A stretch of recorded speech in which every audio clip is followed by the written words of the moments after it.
Quero lembrar aos irmãos que nós temos aí os slides que nós usamos aqui e totalmente gratuito. Você vê aí o endereço na internet, né? Nós temos lá no blog os slides. Aí na quinta ou sexta-feira nós já temos no slide sheet também, que você acessa e pode transformar em PowerPoint. E temos também os estudos escritos. Nos estudos escritos dessa semana, por exemplo, nós temos aí um resumo de várias lições que nós estudamos sobre o fruto do Espírito. Muita coisa mesmo. Então, você dando uma lida aí, você dará uma excelente aula, ou se você é aluno, você estará aprendendo muita coisa mesmo sobre o fruto do Espírito. E é tudo gratuito para ajudar você. Então, nós temos tanto no site, né, www.apazdossenhor.org.br/Prof. Henrique, ou temos aí no blog, EBD na TV. Então, você pode acessar um dos dois aí. Ou outros sites, né, que usam os nossos estudos. Nossos estudos estão em muitos sites, inclusive no portal EBD, né, onde está ali o irmão Caramuru, o evangelista Caramuru. Vamos ao tópico 2. Diferença e relação entre o fruto e os dons do Espírito. Os dons espirituais e o fruto do Espírito têm a sua origem numa mesma fonte e ambos glorificam a Cristo. Mas se trata de coisas distintas. O amor, por exemplo, não é um dom. 1 Coríntios 14, 1. Então veja que existe aí uma diferença entre dons do Espírito Santo e fruto do Espírito Santo. Embora todos eles, né, sejam do mesmo Espírito Santo. E embora, para que os dons sejam operados, sejam manifestos, deve existir o amor. Sem o amor, os dons não são operados. Mas o amor não é um dom. O amor vai ser aí a motivação para o dom. Subtópico 1, diferença. O que há em comum entre essas duas fases abençoadas da nossa redenção é a fonte de origem. A primeira e a maior modalidade do fruto do Espírito é o amor. As demais modalidades são reflexos do amor. O apóstolo Paulo usa o amor como representante do fruto do Espírito ao comparar o fruto com os dons do Espírito. O amor é superior aos dons, é o caminho ainda mais excelente. 1 Coríntios 12, 31. Por essa razão, o amor encabeça essa lista. Gálatas 5, 22. E em outras passagens, prevalece a supremacia do amor. 1 Coríntios 13, 13, Gálatas 5, 13, 6, 1 e 2. Paulo afirma ainda que os dons sem o amor não são nada. 1 Coríntios 13, de 1 a 3. E são passageiros. 1 Coríntios 13, 8 a 10. Mas o amor é eterno. A fonte de origem, tanto do fruto do Espírito como dos dons espirituais, é o Espírito Santo. Então ele coordena, né, tanto os dons do Espírito Santo como o fruto do Espírito com as suas 9 qualidades. E a primeira qualidade é o amor, porque o amor é que vai fazer com que nós nos submetamos ao Espírito Santo. Nós amamos o quê? A Deus, em primeiro lugar. Então nós vamos nos submeter a Deus, ao Espírito Santo que está em nós. Então ele vai poder desenvolver em nós as qualidades que estão no seu fruto. E estudando aí sobre os dons do Espírito Santo, nós sempre vamos ver que eles operam porque existe o amor naquele que vai ministrar os dons do Espírito Santo às pessoas. Então os dons são sempre para os outros, para benefício dos outros. Então o amor é um dos aspectos do fruto do Espírito Santo. E Paulo vai falar que esse amor que foi derramado por Deus em nossos corações é que vai produzir tudo em nossa vida cristã. É que vai nos manter unidos a Deus e ao nosso próximo. Por isso Jesus resumiu a lei e os profetas, né, aí no amor. Amor primeiro a Deus e depois ao nosso próximo, como a nós mesmos. Então tudo está resumido numa palavra, amor. E Paulo vai dizer que quando vier o que é perfeito, olha aí, mesmo então após o arrebatamento, o amor continuará a existir. Então, o amor, ele é vindo, esse amor que Paulo está falando, ele é vindo do próprio Deus e vai continuar depois do arrebatamento. Já os dons do Espírito Santo não continuam após o arrebatamento, porque não são mais necessários após o arrebatamento. Lá no céu não tem ninguém doente para você orar para ele ser curado. Lá no céu, ninguém precisa, aí, através do Espírito Santo, passar uma mensagem de Deus para alguém. Não, Deus mesmo fala direto conosco.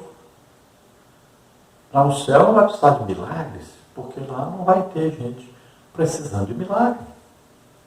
Lá no céu não precisa de profecia, não precisa de falar em línguas, não precisa de interpretação, não precisa de dom da fé. Não tem morto para ressuscitar. O dom da fé é um dom que nos dá uma fé sobrenatural para acreditarmos que um morto vai ressuscitar. Lá não tem morto, ninguém lá vai morrer.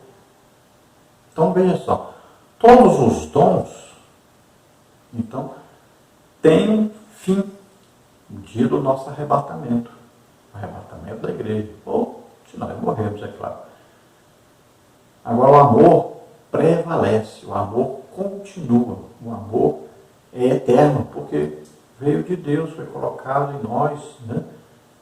Foi implantado em nós, que ele permanece, que vem de Deus e estará sempre conosco. Subtópico 2, os dons na igreja. Convém relembrar que os dons são importantes. Isso não significa que devemos desprezá-los. É a vontade de Deus que os irmãos e as irmãs não ignorem os dons espirituais. 1 Coríntios 12, 1. Que busquemos os melhores. 12, 31. E não desprezeis as profecias. 1 Tessalonicenses 5, 20. Os dons são comparados a um andaime, uma construção. A igreja a um edifício. 1 Coríntios 3, 10 a 12. Efésios 2, 20 a 22. Não é possível uma construção prosseguir sem o andaime. Mas, uma vez concluída a obra, o andaime é dispensado. No céu não haverá necessidade dos dons, mas eles são uma necessidade imperiosa na vida da igreja hoje, pois ela precisa do poder do alto para combater o reino espiritual das trevas. Efésios 6, de 10 a 12. Segundo Apocalipse 21 e 22, no mundo vindouro não há necessidade desses recursos do Espírito. Então, veja bem, existe, por exemplo, aí as igrejas calvinistas, igrejas reformadas, né, que se dizem reformadas. Se teve reforma é porque já estava tudo errado, né? Então, andam se reformando direto aí. E nunca conseguem alguma coisa que realmente deveria existir neles, que é o que? A presença do Espírito Santo e suas manifestações poderosas. Então, precisam de reforma novamente. Veja só, essas igrejas ensinam que os dons do Espírito Santo são só para a época dos apóstolos. Não são mais para a nossa época, que não são necessários mais.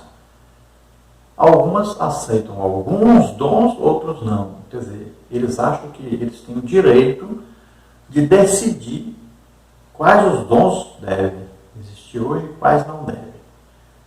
E algumas se acham no direito de não permitir que haja dons, de achar que não precisa mais, então não querem. Então eles afastam as manifestações do Espírito Santo do seu meio. Eles estão o quê? Resistindo ao Espírito Santo.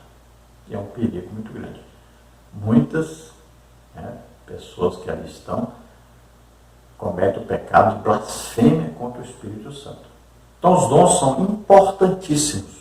E Paulo diz que nós devemos desejar ardentemente, desejar mesmo do fundo do coração, desejar mais do que as coisas materiais, desejar as espirituais, desejar os dons do Espírito Santo operando através de nós. E ele diz principalmente o dom de profecia, para edificar, consolar, exortar a igreja. Em 1 Tessalonicenses, Paulo diz, não desprezeis as profecias, porque Deus fala através das profecias. Paulo diz aos Coríntios, né, que ele vem para falar com eles sobre os dons do Espírito Santo, porque viu que eles eram ignorantes a respeito. Embora os dons se manifestassem em Corinto, na igreja em Corinto, eles não sabiam muita coisa sobre os dons, não sabiam o nome dos dons, não sabiam que hora os dons deveriam ser colocados em prática. Então Paulo vem para ajudá-los nisso, porque não sabiam corretamente sobre isso. Também o apóstolo Paulo, em 1 Coríntios, 14, diz, olha, não proibais falar em línguas. Então nessas igrejas calvinistas, por exemplo, é proibido falar em línguas. As pessoas não podem falar em línguas. Então, olha só, é uma coisa contrária ao ensino bíblico. E nós já temos visto isso até na Assembleia de Deus. Pessoas proibindo as outras pessoas de falar em línguas. Então, tomemos cuidado com o rumo que a igreja vai tomando. Né? Devemos ler a Bíblia e entender. Paulo, quando está falando em fala consigo mesmo, ele está dizendo, se você fala em línguas só na linguagem de oração, a língua do batismo no Espírito Santo, então você não deve falar em línguas alto na igreja. Fale baixinho, bem baixinho, só você escuta. Então você está falando com Deus. Agora, se você tem dom de variedade de línguas, então você deve falar, espera que alguém interprete. Ou você ora e pede para você mesmo interpretar. Então Deus vai usar você para trazer uma mensagem para a igreja. Também, Deus pode nos usar falando em línguas para alguém ouvir e ele vai entender uma mensagem para ele próprio. Ou Deus pode nos usar também para falarmos em línguas, uma língua de um estrangeiro que está precisando ouvir uma mensagem de Deus na língua dele, na língua materna dele. E também temos a linguagem de intercessão do Espírito Santo, com gemidos inexprimíveis. Então veja que é importante as línguas na igreja. E quando Paulo fala das coisas que acontecem no culto pentecostal, ele fala que tem línguas e tem interpretação. Então, não vai dizer que não pode falar em línguas na igreja. Você está indo contra os ensinos da palavra de Deus. Então aqui, a igreja é comparada então a um edifício, e o andaime é que dá acesso, aos andares desse edifício e que ajuda, por exemplo, para a construção, para o reboque, para a pintura. Então o andaime vai ser sempre necessário aí, até que a igreja esteja pronta. Então, até o dia do arrebatamento, que a igreja então agora está pronta, foi levada, foi arrebatada, aí os dons são necessários. Após isso, a igreja está pronta, foi arrebatada, não precisa mais, então, dos dons do Espírito Santo. Então, nós sabemos que após o arrebatamento, olha lá o que diz em Apocalipse 21, 22, diz que lá no céu não haverá pranto, não haverá dor, não haverá morte, não haverá sofrimento. Então, os dons aí não são mais necessários após o arrebatamento da igreja. No tópico 3 agora, o Espírito se opõe à carne. O que levou o apóstolo ao assunto foi o contexto das igrejas da Galácia. O abuso da liberdade cristã, a antinomia de um lado e o legalismo de outro, estavam dando ocasião à carne, levando à falta de amor e à desunião. Gálatas 5, 13 a 15. Então Paulo está escrevendo sobre aqui fruto do Espírito, e aí as obras da carne. Ele está falando com os Gálatas dentro de um contexto em que eles estavam vivendo. Então ali havia o quê? Falsos ensinos, heresias, ensinos de seitas dentro da igreja. Então ali havia muito ensino filosófico e também havia aqueles que eram judaizantes e queriam que os cristãos vivessem como os judeus, vivessem debaixo da lei. Queriam obrigá-los a cumprir a lei e todos os seus rituais, inclusive o da circuncisão. Paulo chega a dizer para eles, se vocês estão vivendo na lei, então da graça vocês caíram. Que as duas coisas não podem subsistir. Você não pode, ao mesmo tempo, obedecer toda a lei e, ao mesmo tempo, viver na graça. Porque a graça diz que você não cumpre a lei, Você é pecador, está condenado. Mas Jesus Cristo levou sobre ele os nossos pecados. Veja só, a graça, então, ela vem mostrando a solução. Já a lei condena e não mostra a solução. A graça não, a graça mostra, você é pecador, você merece morrer numa cruz, mas Jesus Cristo levou os seus pecados sobre ele e morreu no seu lugar na cruz do Calvário. Então você está perdoado, está salvo.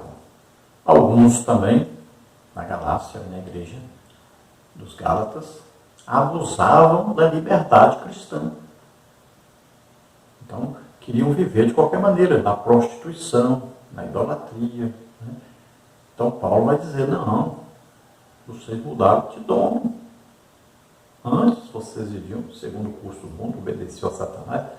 Agora, vocês têm dono, é Deus. Jesus Cristo comprou e pagou por cada um. Então, temos que viver para agradar a Deus.